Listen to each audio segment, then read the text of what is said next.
Hello বন্ধুরা, রাধে রাধে বলে শুরু করছি। আজকে বানাবো একটা শুক্তো। হ্যাঁ, দুধ শুক্তো, যেটা বলে ছানার বল দিয়ে। এই যে প্রথমে দুধটাকে ভালো করে জাল দিয়ে নিচ্ছি। একদম একটু ঘন করেই জাল দেব, ভালো করে দিয়ে এর মধ্যে দুধটাকে কাটিয়ে নেব। দুধটাকে কাটানোর জন্য আমি এখানে লেবু ব্যবহার করছি। কেউ চাইলে ভিনিগারও ব্যবহার করতে পারেন বা টক দই। তো দুধটা ভালো করে আমার ফুটে উঠেছে। তারপর এই যে লেবু দিয়ে দুধটাকে কাটিয়ে নেব। লেবু দিয়ে দুধটাকে 5-7 মিনিট ঢেকে দেবো, তাহলে দুধটা ভালোভাবে কেটে যাবে, ছানা আর জলটা আলাদা সেপারেট হয়ে যাবে। তো আমি দিয়ে ভালো করে লেবু দিয়ে দুধটাকে নাড়িয়ে দিলাম। একটু লেবুটা কম হয়েছে, এই জন্য আর একটু লেবু দিয়ে নেবো। দিয়ে ভালো করে দুধটাকে কাটিয়ে নেবো। এখানে 200 ওই 250 মতন দুধ আছে। তো দুধটাকে দেখুন এবারে ভালোভাবে আমার কেটে গেছে। দিয়ে আমি ঢাকা দিয়ে রেখে দেবো ছানাটা ঠিকঠাক মতন কেটে যাওয়ার জন্য। দিয়ে কড়াতে আমি দিয়ে দিলাম সাদা তেল। রান্নাটা সাদা তেলেই করবো, কেউ চাইলে সর্ষের তেলেও করতে পারেন। তো শুক্তো তো সাদা তেলে একটু বেশি ভালো হয়। তো এই যে সরু সরু করে প্রথমে কেটে নিয়েছি করলাগুলোকে, কেটে ভালো করে ভেজে নিয়েছি, হালকা করে নুন দিয়ে ভেজে নেবো। দেখুন ভালো করে ভেজে নিচ্ছি করলাগুলোকে, অল্প নুন দিয়ে ভেজে তুলে নেব। নিয়ে এর মধ্যে যা যা শুক্তোর সবজি লাগে, পেঁপে, ডাঁটা, কাঁচা কলা, বেগুন, বরবটি, এইসবগুলো আলাদা করে কেটে রেখেছি। দিয়ে ওগুলোকেও ভেজে নেব। অল্প করে নুন দিয়ে উচ্ছেটাকে ভেজে নিচ্ছি। ভেজে একদম লাল হয়ে গেলে, এই যেমন লাল হয়ে গেছে শুক্তোটা, ভেজে তুলে নেবো উচ্ছেটাকে। হ্যাঁ, দিয়ে ওই তেলেতেই আমি আর বাদবাকি আনাজগুলো ভেজে নেব। এই যে ডাঁটা আর পেঁপেটা আগে দিয়ে দিয়েছি।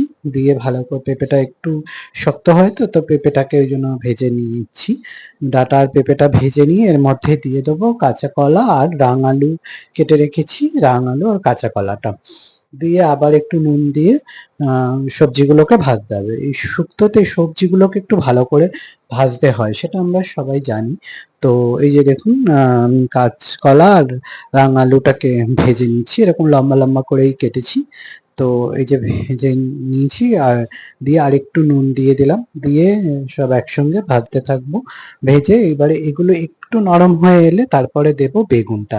আর আমার কাছে একটা ঝিঙে ছিল ঘরে, তো আমি ঝিঙেটাও দিয়ে দিয়েছি। সাধারণত শুক্তোতে ঝিঙে দেয় না, তো আপনারা এটা অ্যাভয়েড করতেই পারেন। তো আমার কাছে ছিল, আমি তাই এখানে দিয়ে দিলাম। বেগুন আর ঝিঙে দুটোই নরম, তো ওই জন্য ওই সবজিগুলো একটু নরম হয়ে যেতে তারপরে এগুলোকে দিয়েছি, নাহলে এগুলো একদমই গলে যাবে। তো দিয়ে আমি ভালো করে ভেজে নেবো, এখন আর নুন দেব না। তো দেখুন ভালো করে এপার ওপর লাল করে ভেজে এরপরে সবজিগুলোকে আমি তুলে নেবো। বরবটিটা বাকি ছিল, বরবটিটাও দিয়ে নিলাম। দিয়ে সব একসঙ্গে ভাজতে থাকবো। তো ভেজে এবারে সব একটু নরম হয়ে এলে আমি, মানে মানে সিদ্ধ হয়ে গেলে আমি সবজিগুলোকে আলাদা করে তুলে নেব। তুলে নিয়ে আর শুক্তোতে যা মশলা লাগে সেগুলো আমি রেডি করে নেব। একটু ঢেকে দিয়ে দিই, নাহলে পেঁপে টেপেগুলো, ডাঁটাগুলো একটু নরম হয়ে যাবে। ওই 5-7 মিনিট ঢাকবো। আর এখানে যা যা মশলা লাগছে, জিরে, রাঁধুনি, তেজপাতা, শুকনো লঙ্কা, পোস্ত, চালমগজ আর সর্ষে আর পাঁচফোড়ন। তো এই যে সবজিগুলো আমার নরম হয়ে গেছে, সবজিগুলোকে আমি তুলে নিচ্ছি।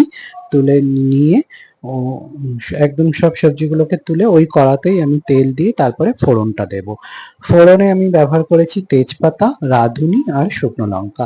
অনেকে চাইলে শুকনো লঙ্কাটা নাও দিতে পারেন, অনেকে বলে শুক্তোতে লঙ্কা যায় না। আমি জাস্ট ফোড়নের জন্য, স্মেলটা নেওয়ার জন্য ব্যবহার করেছি। আর সাদা তেলের সঙ্গে আমি 1 চামচ ঘি দিয়ে দিলাম। এটা টেস্ট আর গন্ধ দুটোই ভালো হয়। তো দিয়ে আমি এবারে ফোড়নটা দিয়ে দিচ্ছি, তেজপাতা, শুকনো লঙ্কা।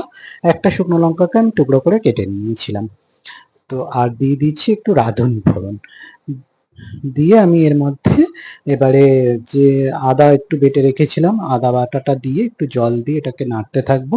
আর যে মশলাগুলো দেখলাম, পোস্ত, চালমগজ, সর্ষে, এগুলোকে আর আমি একটা মিক্সিতে পেস্ট করে নেবো।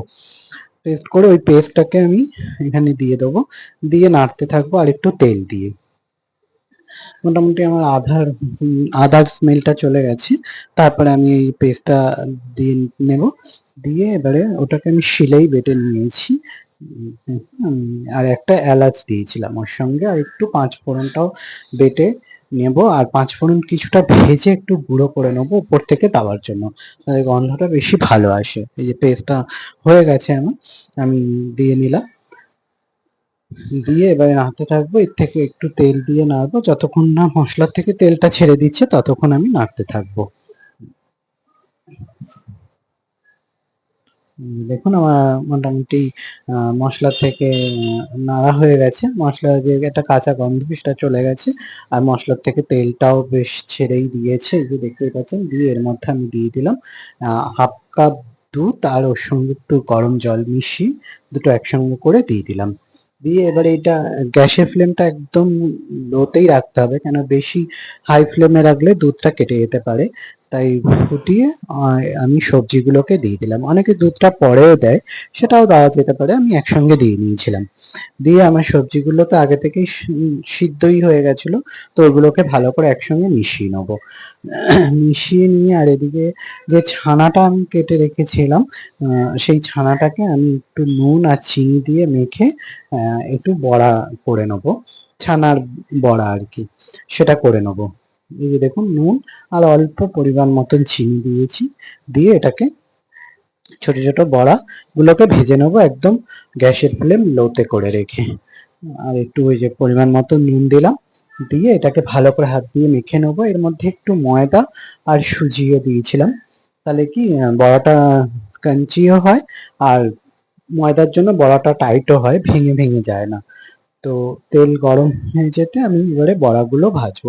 ছোট ছোট বড়াগুলোকে ছোট ছোট করেই ভাজবো, ভেজে নিয়ে জাস্ট বেশি কড়া করে ভাজবো না, ছানা তো অল্পতেই একটু পুড়ে পুড়ে ওঠে, তাই জন্য একদম গ্যাসের ফ্লেম লোতে করে আমি জাস্ট এপার ওপার একটু লাল লাল করে বড়াগুলোকে ভেজে নেব। এমনি বড়িও দেয়, আমি বড়িও দেবো, কিন্তু ছানার বড়াগুলো দিলে খেতে আরো বেশি টেস্ট হয়। আর ছানা দুধের শুক্তো তো, তো আমি ছানা বড়াগুলোকে করে নিয়েছি, নিয়ে জাস্ট এক পাট হয়ে গেছে, আমি আর এক পাট হালকা হালকা করে উল্টিয়ে দেবো। এই যে এরকম হালকা হালকা লাল লাল করেই ভেজেছি, বেশি ডিপ ভাজিনি। তো বড়াগুলো আমার ভাজা হয়ে গেছে, বড়াগুলোকে তুলে নেবো, তুলে ওই তেলেই কিছুটা বড়িও ভেজে নেবো। অল্প বড়িও দেবো, বড়াগুলো একদম এরকম কালার এসেছে এরকম ভাবেই ভাজতে হবে, বেশি লাল করা হলে ভালো লাগবে না। তুলে নিয়ে আমি ওই তেলেতেই বড়িগুলো ভাজতে শুরু করে দেবো। এটা নিরামিষ, শুক্তো জিনিসটা নিরামিষই হয়, আর খেতেও বেশ ভালোই লাগে, সব রকম সবজিও থাকে, ভিটামিন প্রোটিন সবই পাওয়া যায় একসঙ্গে, এই আর কি। হ্যাঁ, তো আমি এই তেলেতেই বড়িগুলোকে ভেজে নিচ্ছি।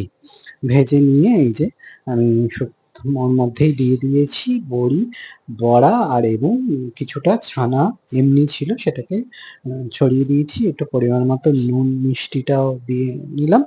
দিয়ে আমার মোটামুটি রেডি। এবার একটু ঘি দিয়ে দেবো, আর একটু দিয়ে দেবো পাঁচফোড়ন যেটা ভেজে রেখেছিলাম সেইটা একটু গুঁড়ো। পাঁচফোড়ন থেকে একটু মেথিটা একটু সরিয়েই দেবেন, মেথিটা থাকলে একটু তিতো তিতো এসে যাবে। মৌরি জিরে এটা একটু বেশি থাকলেই গন্ধটা বেশি ভালো আসে। তো আমি তাই করেছি। দেখুন আমার ফাইনাল শুক্তোর লুক হয়ে গেছে, খেতেও হয় খুব টেস্টি, দারুণ। আমি এইভাবে বানালাম, গরম ভাতের সঙ্গে সার্ভ করে দিলাম। আপনারাও বানিয়ে খেয়ে দেখুন কিরকম লাগে। দেখা হচ্ছে পরের একটা ভিডিও, ততক্ষণের জন্য রাধে রাধে।